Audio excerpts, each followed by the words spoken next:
কেন্দ্রীয় ব্যাংক হিসেবে বাংলাদেশ ব্যাংকের স্বাধীনতা ও নিরপেক্ষতা বজায় রাখার স্বার্থে নবনিযুক্ত গভর্নর মোহাম্মদ মোস্তাকুর রহমানের নিয়োগ বাতিলের জোরালো দাবি জানিয়েছে ট্রান্সপারেন্সি ইন্টারন্যাশনাল বাংলাদেশ। সংস্থাটি মনে করে দেশের আর্থিক খাতের শীর্ষ এই পদে স্বার্থের সংঘাতমুক্ত ভূমিকা নিশ্চিত করা অত্যন্ত জরুরি।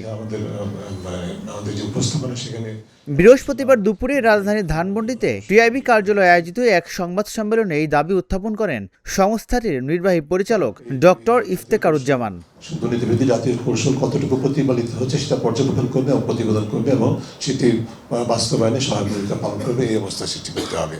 সংবাদ সম্মেলনে ইফতেখারুজ্জামান বলেন যে বাংলাদেশ ব্যাংকের গভর্নর নিয়োগ প্রক্রিয়ায় স্বচ্ছতা ও নিরপেক্ষতা নেই স্বচ্ছতা ও নিরপেক্ষতা নিয়ে জনমনে বড় ধরনের প্রশ্ন তৈরি হয়েছে।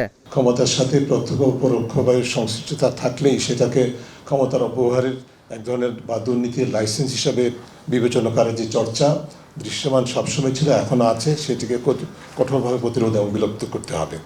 তার মতে এমন এক ব্যক্তিকে এই গুরুত্বপূর্ণ দায়িত্ব নিয়োজিত করা উচিত যিনি সংশ্লিষ্ট খাতে পরীক্ষিত, দক্ষতা ও অভিজ্ঞতা সম্পন্ন এবং যার কোনো ধরনের স্বার্থের দ্বন্দ্ব নেই।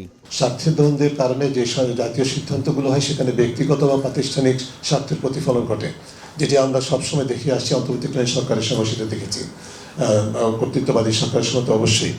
সেই ধারাবাহিকতা প্রতিরোধ করার জন্য সকল যাদের হাতে ক্ষমতা তাদেরকে তাদের স্বার্থের দ্বন্দ্বতা প্রতিহত করার জন্য স্বার্থের দ্বন্দ্ব নিরসন, আইনি এবং ব্যবস্থাপনা কাঠামো তৈরি করতে হবে। তিনি আরও উল্লেখ করেন যে কেন্দ্রীয় ব্যাংকের দলীয়করণের প্রভাব মুক্ত রাখতে হবে, অন্যথায় দেশের অর্থনীতি ও ব্যাংকিং খাতে শৃঙ্খলা ফিরিয়ে আনা অসম্ভব হয়ে পড়বে। টিআইবি মনে করে বর্তমান নিয়োগটি রাজনৈতিক বিবেচনায় হওয়ায় তা কেন্দ্রীয় ব্যাংকের স্বাধীন সত্তাকে ক্ষুণ্ণ করতে পারে।